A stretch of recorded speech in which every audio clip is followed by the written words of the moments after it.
வாழ்க்கையில் ரொம்ப கஷ்டப்பட்டு தான் நாங்கள் இந்த வேலைக்கு வந்தோம். குழந்தைங்களாம் இப்போ மஞ்சள் பை எடுத்துகிட்டு போகிறாங்க. நம்ம பேர பிள்ளைங்களையும் அப்படியே எடுத்துகிட்டு போகக்கூடாது, ஏழை பிள்ளைங்களுக்கும் ஒன்று ஒன்று குத்து உதவணுன்ட்டு நான் அதனால் எதிர்பார்த்துட்ருக்கேன். சின்ன தொழில் செஞ்சாலும் நாங்கள் சந்தோஷப்பட்டு நாங்கள் இருக்கோம். என் பேர் லலிதா. வடபாதி கிராமன்றது ஒரு ஊர். அந்த ஊரில் தான் நாங்கள் படித்தோம், வளர்ந்தது அங்கே தான்.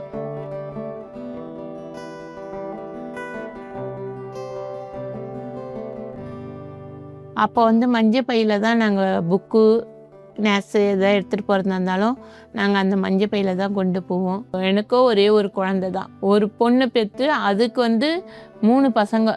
நாங்கள் ஏதாவது ஒரு உதவி செஞ்சால் பை மடிக்கோ, பேக் இது எடுத்து தாங்கோ, அது தாங்கன்னா கூட இவங்க தான் ஹெல்ப் பண்ணுவாங்க. வர காலத்துக்கு நம்ம பிள்ளைங்களாம் அப்படி கஷ்டப்படக்கூடாது, பேரன் பேத்தி பொண்ணுங்க எதுவும் கஷ்டப்படக்கூடாதுன்ட்டு எனக்கா ஆசை, மிஷினில் உட்காந்து நான் தைக்கணும். இருந்த பணம், நம்ம எடுத்த கஷ்டப்பட்ட பணம், அது எதுவும் வீண் பண்ணக்கூடாதுன்னு ரொம்ப சந்தோஷமாக இந்த ஒரு இடத்த மட்டும் வாங்கி நாங்கள் 2 பேருமே எதுவுமே இல்லாமல் தான் வந்தோம். எக்ஸ்போர்ட் கம்பெனிக்கு போய் நான் இந்த பவர் மிஷினே கற்றுக்கிட்டு நான் ஒரு சட்டை ஒரு ஃபினிஷ் பண்ணுற அளவுக்கு ஒரு திறமையாக வந்ததுக்கு அதுக்கப்புறமா வீட்டில் பேகு தைக்கிறவங்கள பார்த்தேன். எனக்கும் பீஸ் தாங்க, நான் வீட்டில் உட்காந்து செய்கிறேன்னு சொல்லிவிட்டு நானும் கொஞ்சம் கஷ்டப்பட்டு அந்த மிஷினை வீட்லேயே வாங்கி போட்டு நான் இந்தமாரி பேக் தைச்சி கொடுக்குறேன்.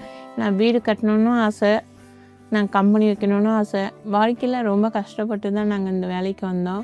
நான் ஒரு சின்ன வீடு கட்டி அதிலேயே ஒரு மிஷின் வாங்கி போட்டு எனக்கு ரொம்ப கஷ்டமாக இருக்குது, வீட்டில் சும்மா இருக்க முடியல, எனக்கு வேறு எந்த தொழிலும் இல்லை அப்படின்னு சொல்கிற மாரி. எங்கள் வீட்டுக்காருக்கும் எந்த வருமானமும் கிடையாது. நாங்கள் இதை வச்சு தான் நாங்கள் பிஸ்னஸ் பண்ணோம். நாங்கள் இதை வச்சு தான் இந்த ஒரு மிஷினில் தான் நாங்கள் வேலையே செஞ்சோம். பேக் இல்லாத பசங்களுக்கு பேகு கொடுத்தா ரொம்ப சந்தோஷமாக இருக்கும்.